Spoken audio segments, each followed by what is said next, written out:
తిరుపతి జిల్లా వాకాడు మండలం బాలిరెడ్డిపాలెం గ్రామంలోని శ్రీ పట్టాభి రామాలయం కేంద్రంగా నడపబడుతున్న శ్రీ సీతారామ ధార్మిక సేవా సంస్థ ఆధ్వర్యంలో ఆర్థికంగా వెనుకబడిన 45 కుటుంబాలకు చిట్టమూరు రుక్మిణమ్మ రామిరెడ్డి మధుకిరణ్ రెడ్డి దాతృత్వంతో 1,40,000 రూపాయలు విలువ చేసే ఫల సరుకులు కూరగాయలు రొక్కం అందించారు.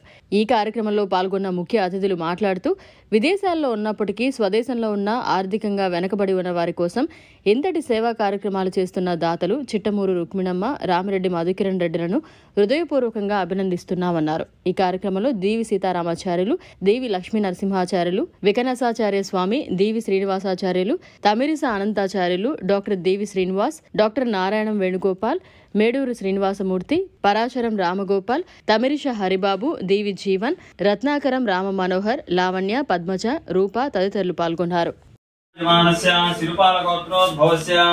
రామిరెడ్డి వెంకట రామిరెడ్డి నామధేస్య ధర్మపత్ని సమేతస్య హైమావతమ్మనామ్యాః సపుత్రకస్య మధుకిరణ్ రెడ్డి నామధేస్య లోకేష్ కుమార్ రెడ్డి నామధేస్య ధర్మపత్ని సమేతస్య మాలతీ నామ్యాః సుచరిత రెడ్డి నామ్యాః సకుటుంబాయాః క్షేమ అచ్యుతవత్రోద్భవస్య లావణ్య నామధేస్య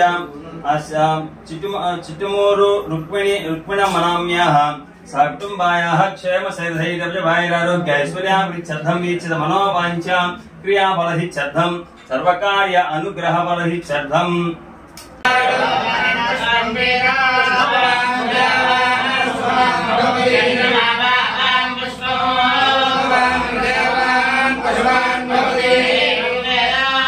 చొప్పున ₹1,00,000 4 సంవత్సరాలు ఇస్తున్నాం.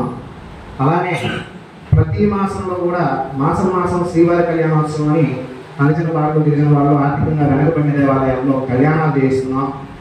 అలాగే దేవాలయాలకు కావలసినటువంటి పరికరాలు, పూజా ద్రవ్యాలు, ఇట్లాంటి పరికరాలు ఇటువంటివన్నీ ఇస్తున్నాం.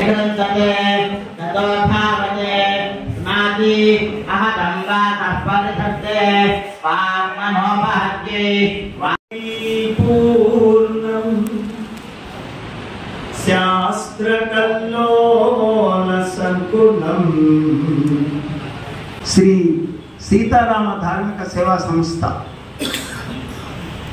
ఆ సంస్థ ద్వారా ఒక ఎన్ఆర్ఐ ద్వారా ఒక డొనేషన్ స్వీకరించి ఇలాంటి గొప్ప కార్యాలు చేయడం సామాన్యంగా ప్రతి అర్చకుడు కూడా దేవాలయంలో స్వామికి చేయండి, దానిలో ఉండేటువంటి విధానం అంతా చేసిన తర్వాత తాంబూలాలు పుచ్చుకునేటువంటి ఒక సంప్రదాయంలో ఉండే వాళ్ళని చాలామందిని మనం చూస్తున్నాం.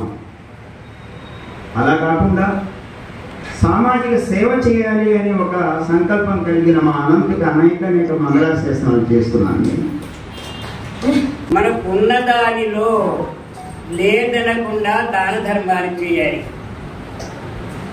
తాను అనుభవించకుండా దాన ధర్మాలు చేయకుండా ఉన్నటువంటి ఆ కను ఉన్నదే జోలికి ఏమవుతుందో దొంగల పాలు, రాజుల పాలు ఏదో అయిపోతుంది, దేనికి పనికి రాకుండా పోతుంది. మళ్ళీ ఈ దాన ధర్మాలు కూడా జాగ్రత్త, శక్తికి మించి చేయకూడదు. గూడూరు వెళ్ళి మరి అక్కడ వాకాడ మండలంలో ఆ గ్రామంలో స్థిరపడి మరి ఇటువంటి ధార్మిక కార్యక్రమాలు, మంచి కార్యక్రమాలు తను మరి పెరిగిన వాతావరణంలో తన ఆశయాలకి అనుగుణంగా ఈరోజు ఈ స్థితికి తీసుకురావడానికి పెద్దల ఆశీస్సులిచ్చిన గ్రామాన్ని ఎంచుకుని మరి ఈ గ్రామంలో ఇంత మంచి కార్యక్రమం పెట్టి నన్ను పిలిచినప్పుడు నేను తప్పకుండా వస్తానంటని చెప్పానని 100 సార్లు చెప్పాను. ఎందుకంటే నాకు ఈ గ్రామం అంటే వేసిన పంచదార, అలాగే గోవులకి ఇచ్చిన దానం అంటే గడ్డి కానీ ఏదైనా అవ్వచ్చు, అలాగే బ్రాహ్మణులకు ఇచ్చిన సహకారం ఎప్పుడు మనం ఏంటంటే మనం రక్షిస్తూ మన ఎప్పుడు ఎవరికి పడితే వాళ్ళకి దానం చేయకూడదు. దానం గ్రహించేటువంటి వాడు కూడా దానికి సంబంధించినటువంటి స్థాయి ఆ పరిస్థితిలో ఉన్నటువంటి వాడినే మనం గుర్తించాలన్నమాట. లేకపోతే దానివల్ల ఫలితం కూడా ఉండదు. ఎవరికి పడితే వాళ్ళకి దానం చేసినంతో ఫలితం ఉండదు.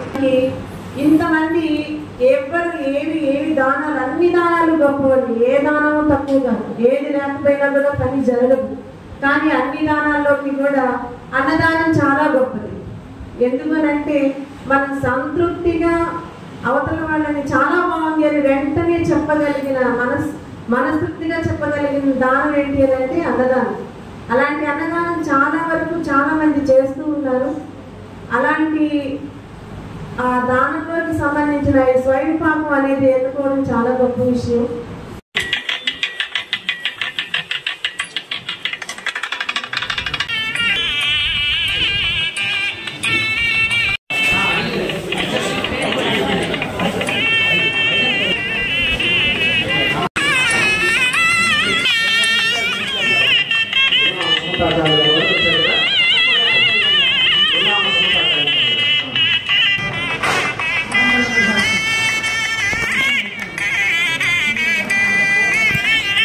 ఈ జాతికి ఉపయోగించాలి. ఎవరైతే పేదవాళ్ళు ఎవరైతే ఉన్నారో వాళ్ళందరికీ కూడా ఇది ఉపయోగించబడాలి అనేటువంటి ఒక విశాల దృక్పథంతో తను పనిచేసి ఆ యొక్క వాళ్ళు ఇచ్చినటువంటి దానాన్ని ఈ పేద ప్రజానీకానికి అందించడం జరిగింది. మరిన్ని అప్డేట్స్ కోసం మన HN9 టీవీ ఛానల్ ని సబ్స్క్రైబ్ చేసుకోండి.